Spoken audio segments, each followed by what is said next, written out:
Hello everyone. GBP USD में आज हमने एक सेल लिया था और एक सेल मिस हुआ था। ठीक यहाँ ऊपर इस पीओई जोन से मिस हुआ था। अब इन दोनों का एनालिसिस करेंगे कि क्यों लिया था मैंने सेल, और बेसिकली टॉप डाउन एनालिसिस होने वाला है।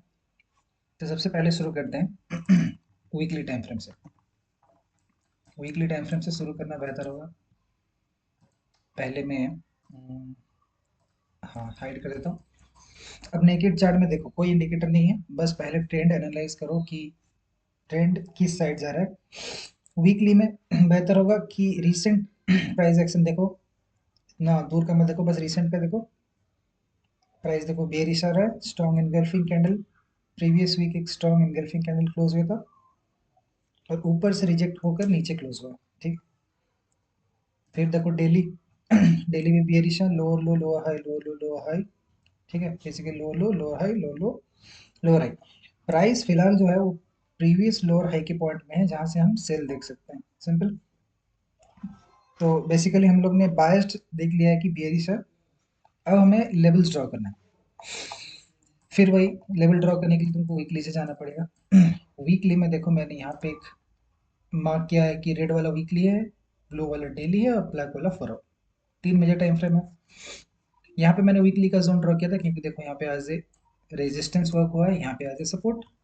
सेम उसी तरीके से अगर नीचे देखो तो यहाँ पे स्ट्रांगली सपोर्ट वर्क हुआ है, यहाँ पे ऑलमोस्ट रेजिस्टेंस वर्क हुआ है। तो ये देखो high high high low high high high low high high high low high high then lower low. Strongly price नीचे की तरफ पुश कर रहा है तो अपन सेल का मूव एक्सपेक्ट कर सकते हैं। अब डेली टाइम फ्रेम में देखो, डेली में मैंने यहाँ पे एक जोन ड्रॉ किया है, सॉरी यहाँ पे देखो एज ए सपोर्ट वर्क हुआ है, यहाँ पे देखो एज ए रेजिस्टेंस वर्क हुआ है, यहाँ पे सपोर्ट, दो टैप यहाँ पे एक टैप, बहुत ही स्ट्रॉन्ग जोन है। Plus recently as a resistance work हुआ है। रिसेंट प्राइस एक्शन को देखोगे तो और भी ज़्यादा कन्फ्लुएंस होगा। और यहाँ पे देखो यहाँ पे वही वीकली वाला जोन है। अब नीचे तो ये वाला मैंने दिखाया था वीकली में जो स्ट्रॉन्ग था, और वो चीज़ देखो डेली में भी एज ए सपोर्ट वर्क हो रहा है। अगर हमने वीकली में ड्रॉ किया है, डेली में उस जोन को हम एडजस्ट कर सकते हैं। ठीक है, जहाँ पे ज़्यादा मैक्सिमम टचेस हैं। ये हो गया। अब अगर तुम एक चीज़ बोल सकते हो कि देखो प्राइस लोअर लो लो हाई लोअर लो, ये अगर पॉइंट ब्रेक होता है तो ऑब्वियसली प्राइस का मूवमेंट शिफ्ट हो जाएगा बेयरिश से बुलिश। मगर आज का जब तक एक डेली कैंडल ऊपर क्लोज ना जाए तब तक तुम बुलिश कंसिडर नहीं कर सकते।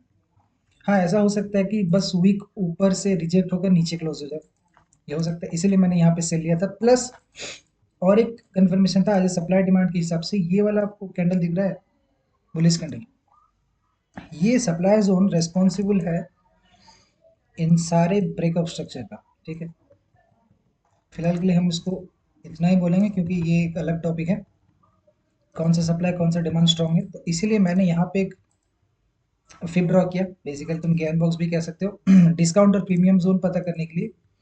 देखो प्राइस ने इस 0.5 के जोन को टैप करके नीचे से रिजेक्ट लिया, तो मैं और भी कंफर्म था कि प्राइस नीचे जाने वाला है। अब चलते हैं 4 आवर में 4 आवर में प्राइस एक्शन देखो, यहाँ पे some sort of trend line form कर रहा था, एक टैप दूसरा टैप तीसरा टैप, यहाँ से रिजेक्ट लिया थोड़ा सा, फिर ब्रेक किया, ऊपर गया था। ठीक, लेफ्ट साइड में देखो ये वही वीकली का जोन है। मैंने 4 आवर का जोन कैसे ड्रॉ किया, देखो as a resistance, almost as a resistance. Left side देखो एज ए सपोर्ट, दो सपोर्ट, यहाँ पे देखो एज ए रेजिस्टेंस। इस हिसाब से मैंने ये 4 आवर का जोन ड्रॉ किया था। अब हम ट्रेड करते हैं सिर्फ, देखो 4 आवर भी बुलिश है, 1 आवर भी बुलिश है, हर माइनर टाइम फ्रेम या फिर मिड टाइम फ्रेम बुलिश है। मगर हमारा मेजर टाइम फ्रेम वीकली और डेली दोनों बियरिश है। बेहतर होगा कि हम बियरिश ट्रेड देखें। अब प्राइस यहाँ पे पीओआई जोन से नीचे आ रहा था, ये है पीओआई जोन जहाँ से हम इंटरेस्टेड हैं सेल लेने के लिए। 1 आवर में हम, तो सेशन ओपन होता है लंदन सेशन 12:30, ये रहा ठीक है। तो सेशन जैसे ही ओपन हुआ प्राइस कंप्लीटली ऊपर की ओर पुश कर रहा था। मैं एक्चुअली यहाँ से सेलिंग का दिख रहा था यहाँ से, लेकिन कोई कंफर्मेशन नहीं मिला। 12:30 ये वाला कैंडल, ठीक, यहाँ पे सेशन ओपन होता है तो ऑब्वियसली हमने यहाँ पे एक सेल अवॉइड किया। तो प्राइस जैसे ही ऊपर गया मैनिपुलेट किया, इसका मतलब यहाँ पे बायर्स को उसने एंटर करने की कोशिश की। एज ए ब्रेकआउट ट्रेडर यहाँ पे एंटर हुए होंगे जिनका सेल स्टॉप यहाँ पे होगा, ठीक है। मगर हम सिर्फ बियरिश बायस थे तो हम सेल लेने वाले थे।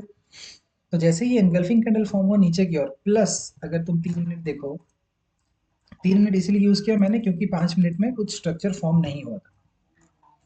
इसका मतलब मैं देख रहा था कि कोई ऐसे स्ट्रक्चर फॉर्म हो जो स्ट्रक्चर ब्रेक हो, जिसकी वजह से मैं सेल ले सकूं। 3 मिनट में देखो एक स्ट्रक्चर फॉर्म हुआ था, एज ए सपोर्ट था ये, higher high higher low higher high lower low. फिर जैसे ही ये यहाँ पे ब्रेक करता हम यहाँ पे ट्रेड ले सकते थे। स्टॉप लॉस कहाँ पे, 15 मिनट का बेयरिश एंगल्फिंग, उसके ऊपर हम स्टॉप रख सकते थे। अगर तुम और भी पेशेंस हो, ठीक है, अगर तुम पेशेंस ट्रेडर हो तो तुम वेट कर सकते थे। प्राइस अगर पीओआई जोन को टैप करता है यहाँ पे, ठीक है, जो कि ऑब्वियसली किया है यहाँ पे, तो तुम यहाँ पे ट्रेड ले सकते थे, स्टॉप्स थोड़ा ऊपर और टारगेट नीचे का सपोर्ट। मैं किसी काम से बाहर गया हुआ था इसीलिए ये वाला ट्रेड मिस हो गया। मैंने इसी पोजीशन में शायद मैंने यहाँ से डेस्कटॉप से उठा था, ठीक है, ट्रेड मिस हुआ कोई बात नहीं। फिर ये अपॉर्चुनिटी मिस हुआ। फिर दोबारा से जब मैं चार्ट पे वापस आया तो प्राइस यहाँ पे कंसोलिडेट कर रहा था। 15 मिनट देखो, 15 मिनट चेंज ऑफ कैरेक्टर हुआ, मैं ऐसे हटा देता हूँ। और अगर 1 आवर देखो तो 1 आवर में भी चेंज ऑफ कैरेक्टर हुआ है, देखो, high high higher low higher high, कितना कितना बेहतरीन तरीके से देखो ये ऊपर से रिजेक्ट लिया है, perfect pin bar, the next candle engulfing, ये बुलिश एनगल्फिंग। तो यहाँ से सेलिंग बायस्ड बहुत स्ट्रॉन्ग था, ठीक है। यहाँ पे प्राइस कैंडल ब्रेक किया, प्लस यहाँ एक छोटा सा ट्रेंड लाइन फॉर्म कर रहा था, जो भी ऑलमोस्ट इसी कैंडल ने ब्रेक हो चुका था। नेक्स्ट कैंडल रिट्रेस किया, थर्ड कैंडल देखो यहाँ से प्राइस ब्यूटीफुली रिजेक्ट लिया, ऊपर से नीचे एक kind of strong candle close दिया। मगर कंफर्म हुआ 3 मिनट में, अगेन 3 मिनट में स्ट्रक्चर बढ़िया फॉर्म होता है, ये देखो, ये higher high higher low higher high, then lower low, फिर प्राइस रिट्रेस किया उसी जोन पे। एक्चुअल एंट्री यहाँ पे मिलने वाला था कि हम यहाँ कहीं पे ट्रेड रहते, थोड़ा बड़ा स्टॉप्स, और ये टारगेट 3 आवर 4 आवर जो भी हो।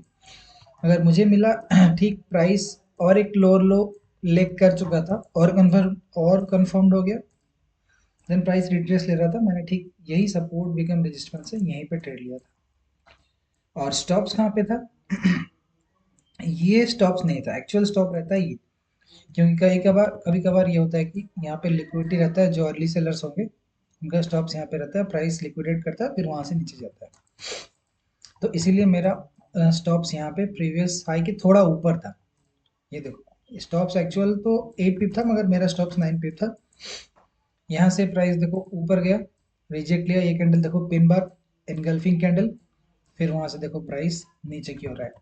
अब टीपी कहाँ था, ऑफ कोर्स ये सपोर्ट नीचे टीपी था, मगर यहाँ पे एक लिक्विडिटी जोन था 15 मिनट में, अगर देखो तो कैसे मैंने फाइंड किया। 15 मिनट में लेग देखो, higher high higher low higher high, ठीक है, ये एक्सट्रीम डिमांड है, एक्सट्रीम डिमांड है जहां से प्राइस ऊपर पुश हो सकता है। ठीक उसके पहले यहाँ पे एक लिक्विडिटी जोन है, ये है लिक्विडिटी जोन, अरे सॉरी, लिक्विडिटी जोन जैसे ग्राफ हुआ प्राइस वापस से रिवर्स हो गया। तो ये बढ़िया ट्रेड था, 2.5 आवर का ट्रेड मैंने यहाँ पे एग्जिट किया। पहला वाला बढ़िया ट्रेड था, अगर इसको ले लेते तो इजीली इजीली 3 आवर तक का होल्ड कर सकते थे, क्योंकि प्राइस ने सेम कैंडल नीचे की ओर ब्रेक कर दिया, ठीक है। मगर नेक्स्ट अपॉर्चुनिटी हमें मिला, हमने इसको लिया। इसमें थोड़ा सप्लाई डिमांड का थ्योरी भी मैंने ऐड किया था, और सप्लाई डिमांड किसी और वीडियो में डिस्कस करेंगे। फिलहाल के लिए इतना है, थैंक यू।